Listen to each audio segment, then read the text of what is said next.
بسم الله الرحمن الرحيم الحمد لله والصلاة والسلام على رسوله الكريم أما بعد أيها الأحبة السلام عليكم ورحمة الله وبركاته وبعد السلام أحبتي في الله. Dans cette nouvelle vidéo, mes frères et mes sœurs, nous allons parler de vie de couple.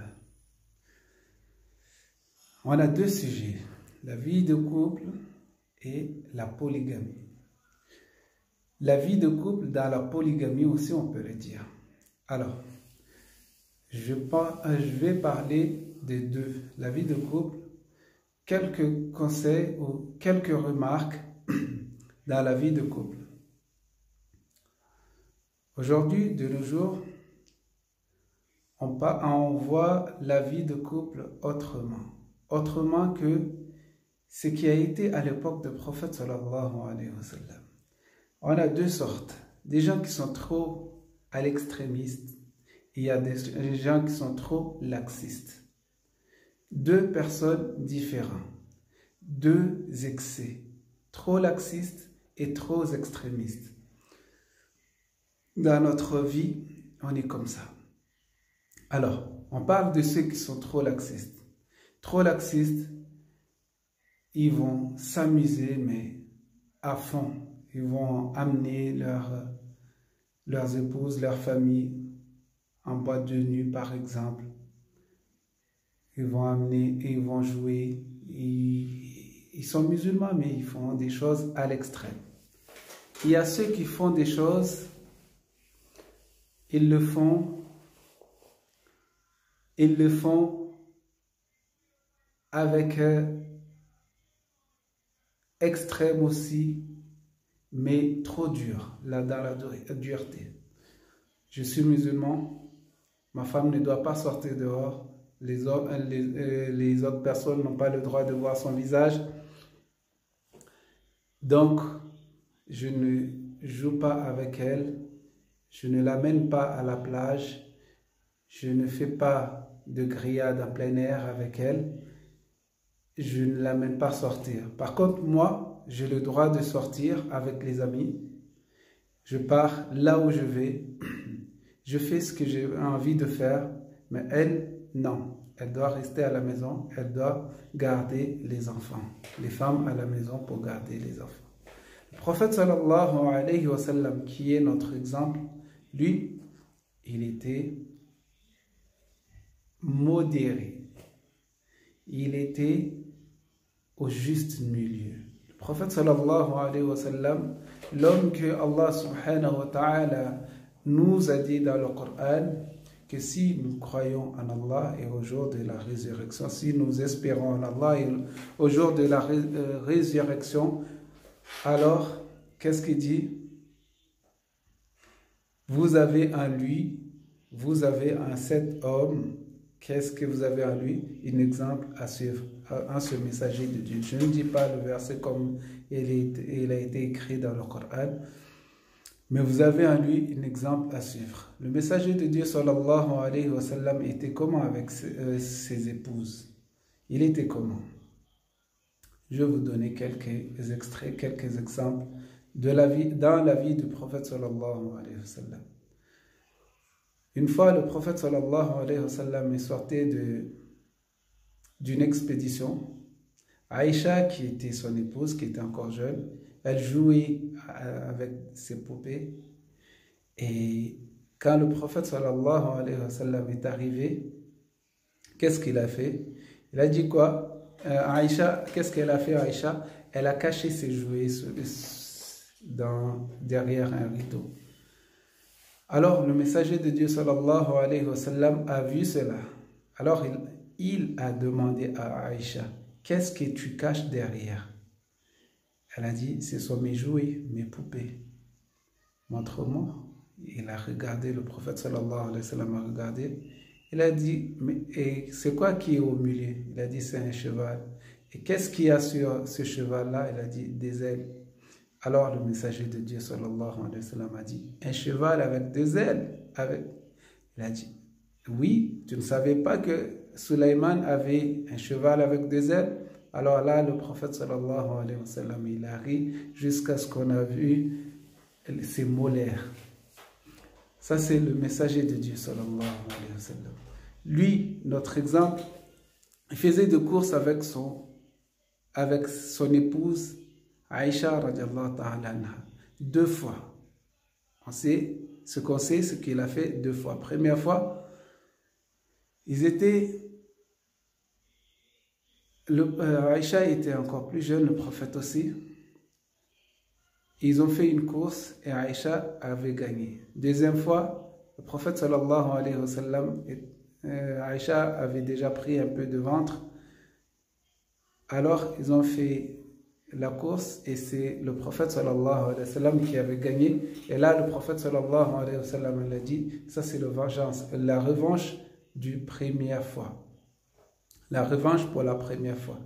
Ça montre que le messager de Dieu sallallahu alayhi wa sallam était un homme vivant avec ses épouses. Et Aïcha radiallahu ta'ala anha, elle raconte que lorsqu'elle prenait le bain rituel avec le prophète sallallahu alayhi wa sallam, que faisait le messager de Dieu sallallahu alayhi wa sallam? Il faisait quoi? Et ils étaient en train de prendre de l'eau dans le seau. Alors, et les deux, ils étaient en train de prendre de l'eau dans le seau ensemble.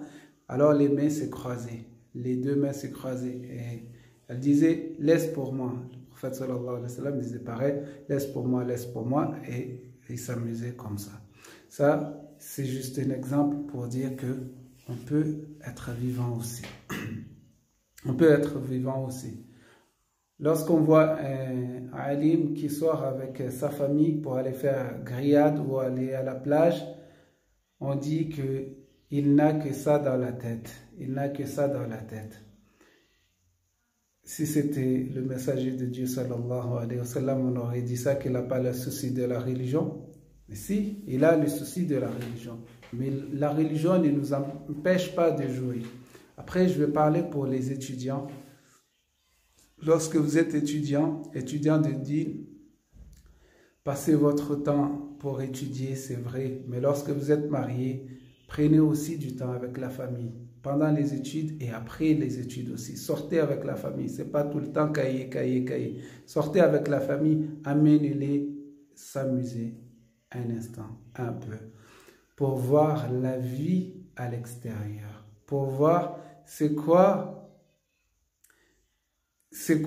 qui est dehors, pour qu'elle ne se sente pas trop enfermée, parce que c'est une fille de quelqu'un. Elle avait une vie avant d'être mariée avec toi. Elle a envie de vivre des rêves, elle a envie de se sentir vivante. Alors faites-la vivre, Inch'Allah. Wa jazakumullah khair. Alors, pour le deuxième sujet que je vais parler avec vous, c'est lorsque vous avez 2 épouses. Lorsque vous avez 2 épouses, le prophète sallallahu alayhi wa sallam, il est l'exemple le plus parfait. Lorsque vous avez 2 épouses, alors qu'est-ce que j'ai à vous dire comme conseil? Ne rapportez jamais ce qui se passe de l'autre côté, ne le ramène jamais de l'autre côté. Ne ramène jamais les paroles de l'autre femme pour l'autre femme. Je sais que la polygamie est interdite en France, mais je parle pour ceux qui vivent en Afrique, ceux qui vivent dans des pays où la polygamie est permise. Ne ramenez jamais ce qui est dans l'autre maison pour aller dans l'autre. Faites vivre vos 2 épouses. Prenez du temps pour les 2. Et quand vous êtes chez l'autre, quand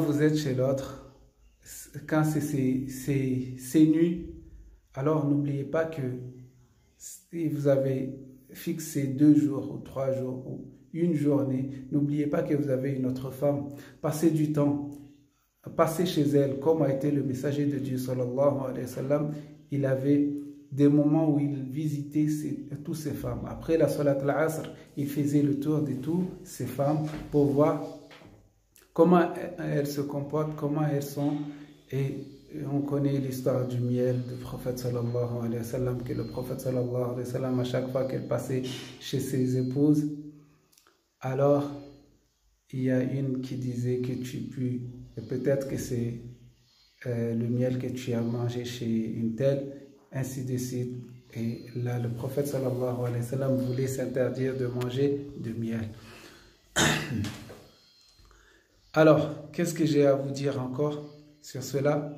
Mes frères, mes sœurs de foi et de cœur, dans cette prolongation, nous parlons de vie de couple. Alors, nous avons choisi de parler de vie de couple entre les coépouses.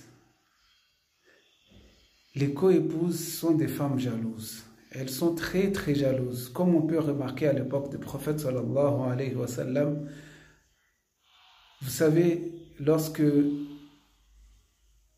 il y avait une des épouses du prophète sallallahu alayhi wa sallam, je crois que c'est Zainab, si je ne me trompe pas, elle était bien habillée. Elle était bien habillée, elle est venue et il y avait Hafsa avec Aïcha radiallahu ta'ala anhunna. Elle était tous les deux assises, elle était là, elle était devant, et elle voyait qu'elle était bien habillée, bien belle. Il y avait une tente qui était très sale à l'intérieur, qui avait des toiles d'araignée très sales. Et elles ont fait un coup. Elles ont dit, on va le faire un coup. Dès qu'elle est arrivée, elles ont dit que voilà, Dajjal est sorti. Dajjal est sorti. Qu'est-ce qu'elle disait? Dajjal est sorti. Qu'est-ce que cette femme elle a fait? Zainab, radiallahu ta'ala anha, qu'est-ce qu'elle a dit? Qu'est-ce que je fais? Qu'est-ce que je fais? Elle était paniquée. Qu'est-ce que je fais? Qu'est-ce que je fais? À la fin, les deux autres disaient, entre dans la tente. Tellement elles étaient jalouses, elles disaient, entre dans la tente. Et quand elle était entrée dans la tente, les deux s'est mises à rigoler. Et le prophète sallallahu alayhi wa sallam est arrivé. Et les deux, elles étaient toujours en train de rigoler. Et qu'est-ce qui se passe? Le prophète demandait, qu'est-ce qu'il se passe? Il montrait deux doigts, regarde dans la tente. Et quand elle a regardé dans la tente, qu'est-ce qui se passe? Elle voit sa femme dedans, il l'a fait sortir. Il a dit, on m'a dit que Dajjal est sorti, tout ça là. Et là, les deux continuaient à rire. Et le prophète sallallahu alayhi wa sallam a pris son épouse et il disait à ces deux femmes-là de demander pardon à leur Seigneur. Ça, c'est la jalousie des épouses qui existait à l'époque du prophète sallallahu alayhi wa sallam. Il y a tant d'autres des jalousies qui étaient envers les femmes du prophète sallallahu alayhi wa sallam, comme les autres femmes, les autres épouses étaient jalouses d'Aïcha, qu'ils avaient envoyé une émissaire pour aller voir Aïcha qui était à côté, allongée avec son mari dans son lit. C'était la fille du prophète sallallahu alayhi wa sallam qu'elles avaient envoyée en premier. Puis, quand le prophète sallallahu alayhi wa sallam avait répondu à sa fille Fatima, est-ce que tu aimes ce que ton père aime?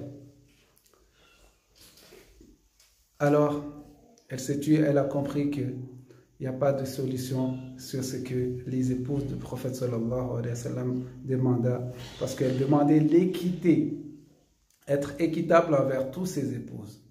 Je vous dis, vous pouvez me poser vos questions sur la polygamie, je vous répondrai, Inch'Allah. Mais là, je vous donne juste des conseils sur cela. Alors, les 15 minutes sont bientôt finies, je vous laisse. Et la prochaine fois, Inch'Allah, on en reparlera sur ces sujets, si vous voulez, Inch'Allah, sur cette prolongation. Wa jazakumullah khair, wa salamu alaykum wa rahmatullahi wa barakatuh.